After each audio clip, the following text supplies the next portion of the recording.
कई साल पहले दो हेरियोंग नाम की एक छात्रा ने एक सुनसान फैक्ट्री में गिरिगो ऐप का इस्तेमाल करते हुए अपनी आत्महत्या का वीडियो रिकॉर्ड किया। मरने से पहले उसने दीवार पर अपना नाम और जन्मतिथि खोद दी और यह इच्छा मांगी कि दुनिया के सभी लोग मर जाएं। वर्तमान समय में यू सेहा अपने दोस्तों गॉनवू, नारी, ह्योंगवुक और हाजून के साथ सेओरिन हाई स्कूल में पढ़ती है। सेहा स्कूल की एक प्रतिभाशाली ट्रैक एथलीट है। एक दिन सब हैरान रह जाते हैं जब सामान्य पढ़ाई करने वाला ह्योंगवुक गणित की परीक्षा में पूरे अंक ले आता है। वह अपने दोस्तों को बताता है कि उसने गिरिगो ऐप पर एक इच्छा मांगी थी। इस ऐप का नियम है कि इच्छा मांगने से पहले व्यक्ति को अपना नाम और जन्मतिथि किसी दीवार पर लिखकर अपना वीडियो रिकॉर्ड करना पड़ता है। दोस्त उसकी बात पर विश्वास नहीं करते, लेकिन तभी उसके फोन पर 24 घंटे का रहस्यमय काउंटडाउन शुरू हो जाता है। कुछ समय बाद ह्योंगवुक को एक डरावनी फोन कॉल आती है। कॉल में उसे अपने दोस्तों की आवाज सुनाई देती है, जो उसका मजाक उड़ा रहे होते हैं। लेकिन हैरानी की बात यह होती है कि उस समय सेहा ट्रैक प्रैक्टिस में होती है, इसलिए ऐसा होना असंभव लगता है। इसी बीच गॉनवू मजाक में इच्छा करता है कि सेहा की ट्रेनिंग रद्द हो जाए ताकि सभी दोस्त मिलकर ह्योंगवुक का जन्मदिन मना सकें। अगली सुबह ह्योंगवुक का व्यवहार अचानक बहुत अजीब हो जाता है। फिर वह सबके सामने एक चाकू से अपना गला काट लेता है। सेहा उसे बचाने की पूरी कोशिश करती है, लेकिन जैसे ही उसके फोन का 24 घंटे का काउंटडाउन शून्य पर पहुंचता है, ह्योंगवुक की मौत हो जाती है। ह्योंगवुक की मौत के बाद सेहा तब दहशत में आ जाती है जब उसकी ट्रैक ट्रेनिंग अचानक रद्द कर दी जाती है। ठीक वही बात जो गॉनवू ने मजाक में गिरिगो ऐप पर इच्छा के रूप में मांगी थी। इसी के साथ गॉनवू के फोन पर भी 24 घंटे का रहस्यमय काउंटडाउन शुरू हो जाता है, बिल्कुल ह्योंगवू की तरह। अब सभी दोस्तों को यकीन हो जाता है कि गिरिगो ऐप कोई साधारण ऐप नहीं, बल्कि एक जानलेवा रहस्य है। वे ऐप के बारे में सच्चाई पता लगाने की कोशिश करते हैं, लेकिन नारी अब भी इस पर विश्वास नहीं करती। जब वे ऐप को फोन से हटाने की कोशिश करते हैं, तो पता चलता है कि उसे डिलीट करना नामुमकिन है। सेहा के घर पर गॉनवू का व्यवहार अचानक अजीब और हिंसक हो जाता है। वह खुद को नुकसान पहुंचाने लगता है और इस दौरान नारी उसका वीडियो रिकॉर्ड कर रही होती है। गॉनवू अचानक हाजून और सेहा पर हमला कर देता है। बड़ी मुश्किल से उसे बेहोश किया जाता है और अस्पताल के आईसीयू में भर्ती कराया जाता है। उधर हाजून गिरिगो ऐप का रहस्य सुलझाने की कोशिश करता है। तभी उसकी बहन हेत्साल, जो एक शामन, आध्यात्मिक साधक है, उसे फोन करके चेतावनी देती है कि इस ऐप से दूर रहो। वह यह भी बताती है कि सेहा गंभीर खतरे में है। अस्पताल में गॉनवू की हालत लगातार बिगड़ती जाती है। उसे बचाने के लिए मजबूर होकर सेहा भी गिरिगो ऐप पर एक इच्छा मांगती है कि गॉनवू की जान बच जाए। हैरानी की बात यह होती है कि उसकी इच्छा सच हो जाती है। गॉनवू की हालत स्थिर हो जाती है और उसके फोन का काउंटडाउन रुक जाता है। लेकिन इसकी एक भयानक कीमत चुकानी पड़ती है। अब सेहा खुद गिरिगो ऐप के जानलेवा खेल का हिस्सा बन चुकी होती है। उधर नारी अपार्टमेंट में गॉनवू के फोन पर रुका हुआ काउंटडाउन देखकर समझ जाती है कि इस रहस्यमय ऐप के अलौकिक नियम सच हैं और अब इस खौफनाक खेल में एक और इंसान फंस चुका है। हाजून सेहा को सुरक्षित रखने के लिए उसे अपनी बहन हेत्साल के पहाड़ों में बने घर ले जाता है, लेकिन खतरा उनका पीछा नहीं छोड़ता। अचानक सेहा के पास गॉनवू के नाम से एक फोन कॉल आती है। असल में वह एक दुष्ट आत्मा होती है, जो गॉनवू की आवाज में उसे धोखा देती है। कॉल सुनते ही सेहा एक सम्मोहित अवस्था में चली जाती है और खुद को नुकसान पहुंचाने लगती है। सेहा को बचाने के लिए हेत्साल और उसका साथी बंगवूल एक विशेष तांत्रिक अनुष्ठान, रिचुअल, करते हैं। जिससे सेयाह की आत्मा एक रहस्यमयी आध्यात्मिक दुनिया में पहुंच जाती है। हेत्साल उसे चेतावनी देती है कि उसे वहां से बाहर निकलने का रास्ता ढूंढना होगा और कभी भी पीछे मुड़कर नहीं देखना, वरना वह हमेशा के लिए वहीं फंस जाएगी। उस रहस्यमय दुनिया में सेयाह को अपने सबसे दर्दनाक पल दोबारा देखने पड़ते हैं। वह ह्योंगवू की आत्महत्या और अपने माता पिता की भयानक कार दुर्घटना को फिर से अपनी आंखों के सामने होते देखती है। इसके बाद वह दुष्ट आत्मा उसकी मरती हुई मां का रूप धारण कर लेती है और भावनात्मक रूप से उसे वहीं रुकने के लिए मजबूर करने की कोशिश करती है। लेकिन सेयाह उसकी चाल में नहीं फंसती और बाहर निकलने का रास्ता ढूंढ लेती है। जैसे ही वह बाहर निकलने वाली होती है, एक झूठा और भ्रम पैदा करने वाला दृश्य उसे धोखा दे देता है। वह गलती से पीछे मुड़कर देख लेती है। तभी हेत्साल खुद उस आध्यात्मिक दुनिया में प्रवेश करती है और बड़ी मुश्किल से सेयाह की आत्मा को वापस वास्तविक दुनिया में ले आती है। सेयाह की जान तो बच जाती है, लेकिन गिरिगो ऐप का श्राप अब भी खत्म नहीं होता। हेत्साल को पता चलता है कि इस ऐप की सारी दुष्ट शक्ति एक रहस्यमयी वस्तु मेह्युंग से आती है। यह एक लाल रंग का मोबाइल फोन है, जो इस पूरे श्राप का मूल स्रोत है। अब सेयाह को बचाने और इस खौफनाक चक्र को हमेशा के लिए खत्म करने का सिर्फ एक ही तरीका है, उस रहस्यमयी लाल फोन को ढूंढकर नष्ट करना। दो डरावनी महिला भूतों से जुड़े एक भयानक सपने के बाद सेयाह, हाजून और बंगवूल उस रहस्यमयी मेह्युंग की तलाश शुरू करते हैं, जो गिरिगो ऐप की सारी शैतानी शक्ति का स्रोत है। जांच के दौरान उन्हें कई साल पहले मर चुकी दो छात्राओं दो हेरियोंग और क्वोन सीवोन के बारे में पता चलता है। एक भूत के इशारे का पीछा करते हुए वे हेरियोंग के सुनसान पड़े घर पहुंचते हैं। वहां उन्हें दोनों लड़कियों की एक पुरानी तस्वीर मिलती है, जिसका सीधा संबंध उस रहस्यमयी आत्मिक दुनिया से होता है। इसके बाद गिरिगो ऐप के सर्वर का पता लगाने के लिए तीनों स्कूल में चुपके से घुसते हैं और कोच सॉम के कंप्यूटर तक पहुंचते हैं। वहां उन्हें एक चौंकाने वाला वीडियो मिलता है, जिसमें नशे की हालत में नारी गिरिगो ऐप पर यह इच्छा मांग रही होती है कि ह्योंगवुक और अपने एक अन्य दोस्त की मौत हो जाए। सबसे हैरान करने वाली बात यह होती है कि नारी इच्छा मांगने के 24 घंटे बाद भी जिंदा है। तब सेयाह और हाजून समझ जाते हैं कि नारी ने इस ऐप के जानलेवा नियमों से बचने का तरीका ढूंढ लिया था। उसने अपना श्राप खुद पर रखने के बजाय किसी दूसरे व्यक्ति को सौंप दिया, जिससे उसकी मौत टल गई। उधर अस्पताल से ठीक होकर गॉनवू भाग निकलता है और जाकर नारी से मिल जाता है। दोनों चुपके से स्कूल पहुंचते हैं, ठीक उसी समय जब सेयाह, हाजून और बंगवूल नारी का यह खौफनाक राज जान चुके होते हैं। अब रहस्य और भी गहरा हो जाता है। कई साल पहले हुई आत्महत्याओं और वर्तमान में चल रहे मौत के इस डरावने सिलसिले का संबंध सीधे स्कूल से जुड़ा हुआ दिखाई देता है। कंप्यूटर के मेटाडेटा से पता चलता है कि गिरिगो ऐप की वीडियो फाइलें और पूरा सिस्टम स्कूल के अंदर से ही संचालित किया जा रहा है, जिससे साफ हो जाता है कि इस खौफनाक खेल के पीछे कोई बहुत बड़ा रहस्य छिपा हुआ है। फ्लैशबैक में पता चलता है कि नारी ने अपनी इच्छा एक सीनियर छात्र के उकसाने पर गिरिगो ऐप में मांगी थी।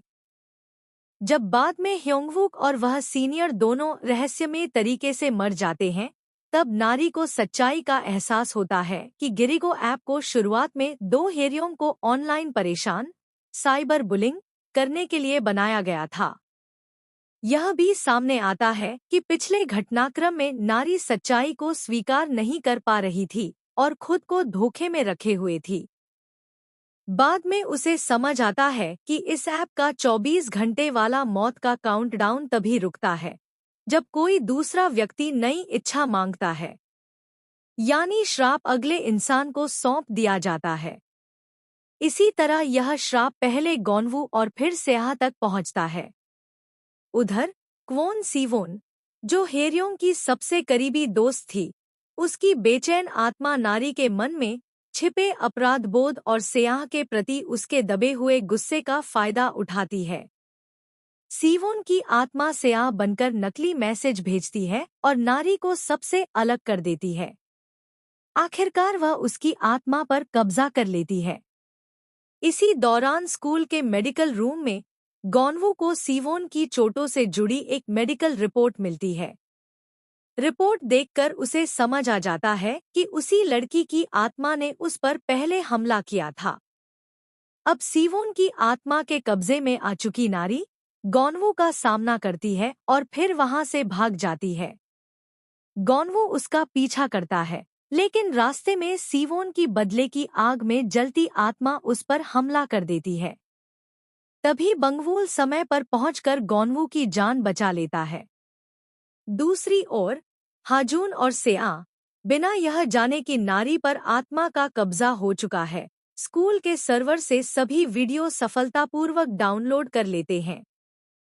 अब उन्हें पूरी सच्चाई समझ आने लगती है कि मौत का यह खौफनाक सिलसिला लोगों की निराशा में मांगी गई इच्छाओं की एक लंबी श्रृंखला से चलता आ रहा है। और अब नारी उस बदले की आग में जल रही आत्मा का माध्यम बन चुकी है, जो स्कूल में वर्षों पहले हुई क्रूरता और अन्याय का हिसाब चुकाना चाहती है। कई साल पहले हेरियोंग और सीवोन बहुत अच्छी सहेलियां थीं, लेकिन शामन विद्या, आध्यात्मिक तंत्र मंत्र से जुड़ी एक घटना ने उनकी दोस्ती हमेशा के लिए तोड़ दी। असल में सीवोन एक शामन की बेटी थी, लेकिन वह अपनी इस विरासत से नफरत करती थी। दूसरी ओर हेरियों को इन रहस्यमय आध्यात्मिक शक्तियों में गहरी दिलचस्पी थी। एक दिन गुस्से में आकर सीवोन ने अपनी मां के घर में रखी पवित्र धार्मिक वस्तुओं को तोड़ फोड़ दिया। ऐसा करते ही अनजाने में उसने एक भयानक दुष्ट शक्ति को आजाद कर दिया। जब सीवोन की मां को इसका पता चला, तो उसने अपनी बेटी को बचाने के लिए तुरंत एक शक्तिशाली अनुष्ठान रिचुअल किया। साथ ही उसने हेरियों को एक ताबीज देकर कहा कि वह इसे चुपचाप सीवोन के पास रख दे, ताकि उस पर आई बुरी शक्ति का असर खत्म हो सके। लेकिन स्कूल में हेरियोंग ऐसा करते हुए सीवोन के हाथों पकड़ ली गई। सीवोन ने गलतफहमी में इसे धोखा समझा और गुस्से में आ गई। बदला लेने के लिए उसने पूरे स्कूल के सामने वह वीडियो चला दिया, जिसमें हेरियोंग हान गीताए के सामने अपने प्यार का इजहार कर रही थी। इससे हेरियोंग की सबके सामने बेइज्जती हो गई। बाद में यह भी पता चलता है कि सीवोन ने ही हान गीताए को हेरियोंग को शारीरिक रूप से चोट पहुंचाने और उसकी बदनामी करने के लिए उकसाया था। अपनी सबसे अच्छी दोस्त के इस विश्वासघात से टूट चुकी हेरियोंग ने गिरिगो ऐप, जो मूल रूप से सीवोन का स्कूल प्रोजेक्ट था, का इस्तेमाल किया। उसने सीवोन की मां से सीखी हुई जानलेवा कठपुतली तांत्रिक विधि पपेट रिचुअल को पूरा किया। अपनी जान देने से पहले हेरियोंग ने एक वीडियो रिकॉर्ड किया, जिसमें उसने इच्छा मांगी कि सीवोन और हान गीताए दोनों की मौत हो जाए। उसकी यह भयानक इच्छा सच साबित हुई।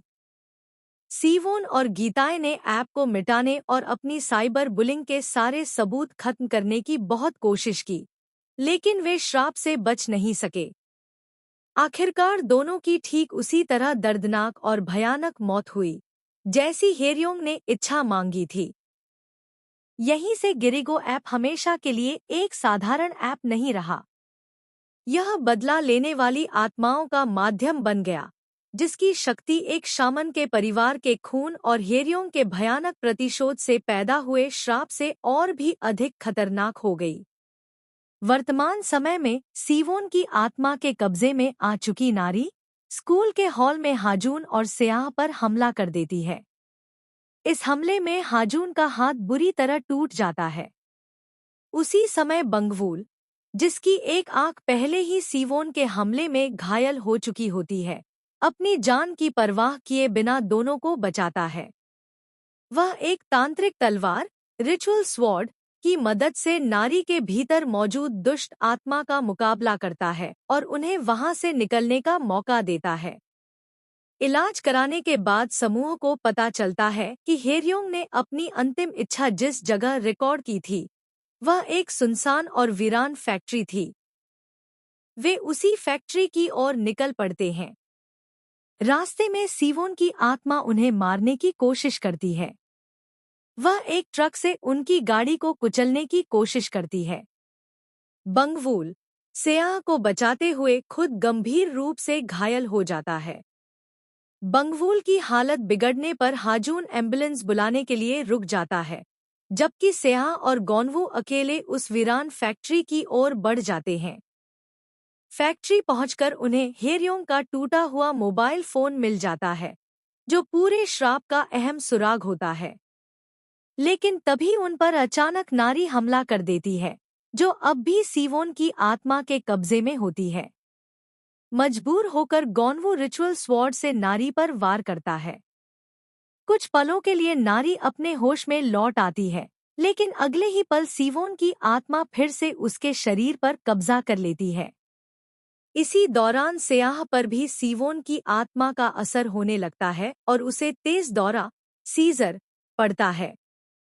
तभी गॉनवू के पास एक फोन कॉल आती है, जो सुनने में हेत्साल की लगती है। कॉल करने वाला कहता है कि सेयाह को तुरंत उसके घर ले जाओ। लेकिन सेयाह समझ जाती है कि यह असली हेत्साल नहीं, बल्कि दुष्ट आत्मा का धोखा है। वह गॉनवू को चेतावनी देती है कि इस कॉल पर बिल्कुल भरोसा मत करना। सेयाह की आंख खुलती है, लेकिन वह खुद को एक झूठी वास्तविकता में पाती है, जो आत्माओं की दुनिया का हिस्सा होती है। वहां फिर से सीवोन की आत्मा के कब्जे में मौजूद नारी उस पर हमला कर देती है। दूसरी ओर वास्तविक दुनिया में यह पता चलता है कि बंगवूल द्वारा गॉनवू को दिया गया आध्यात्मिक कंपास यह दिखा रहा था कि सेयाह सचमुच किसी दुष्ट आत्मा के प्रभाव में है और हेत्साल का फोन कॉल असली था।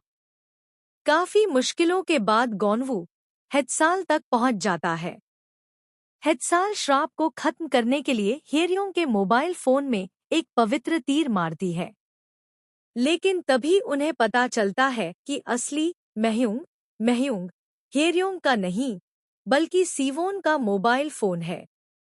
मरने से पहले सीवोन ने भी एक ऐसी इच्छा मांगी थी, जिससे यह मौत का श्राप हमेशा चलता रहे। यही कारण था कि असली शैतानी शक्ति उसके फोन में छिपी हुई थी। जब हेत्साल सीवोन की आत्मा को अपने अनुष्ठान से रोकने की कोशिश करती है, उसी दौरान सेयाह का सामना नारी से होता है। ईर्ष्या, गुस्से और अपराध बोध से भरी नारी टूटे हुए झाड़ू के डंडे से सेयाह की हत्या करने की कोशिश करती है। लेकिन सेयाह हिम्मत नहीं हारती। वह नारी को बेहोश कर देती है और स्कूल के सर्वर रूम में पहुंच जाती है। वहां उसे सीवोन का मोबाइल फोन मिल जाता है। उसी समय हेत्साल का छोड़ा हुआ एक तीर गलती से उसी फोन पर लग जाता है और फोन पूरी तरह नष्ट हो जाता है। जैसे ही सीवोन का फोन टूटता है, गिरिगो ऐप का जानलेवा श्राप हमेशा के लिए खत्म हो जाता है। इसके बाद सभी बचे हुए लोग ह्योंगवूक और नारी की मौत का शोक मनाते हैं। सेयाह को इस बात का गहरा दुख रहता है कि वह नारी को बचा नहीं सकी। बाद में वे हेत्साल और धीरे धीरे स्वस्थ हो रहे बंगवूल के साथ कुछ सुकून के पल बिताते हैं। बंगवूल बताता है कि अब उसके अंदर एक नई शक्ति आ गई है, जिससे वह आत्माओं को देख सकता है। मिड क्रेडिट सीन में कहानी एक नया मोड़ लेती है। मिन्सू, जो ह्योंगवूक का दोस्त था, उसे डिस्कॉर्ड पर एक रहस्यमयी संदेश मिलता है।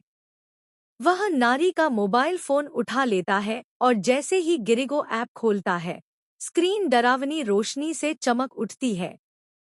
यही फिल्म यह संकेत देती है कि डिजिटल श्राप अभी पूरी तरह खत्म नहीं हुआ है और यह भयावह सिलसिला फिर से किसी नए शिकार के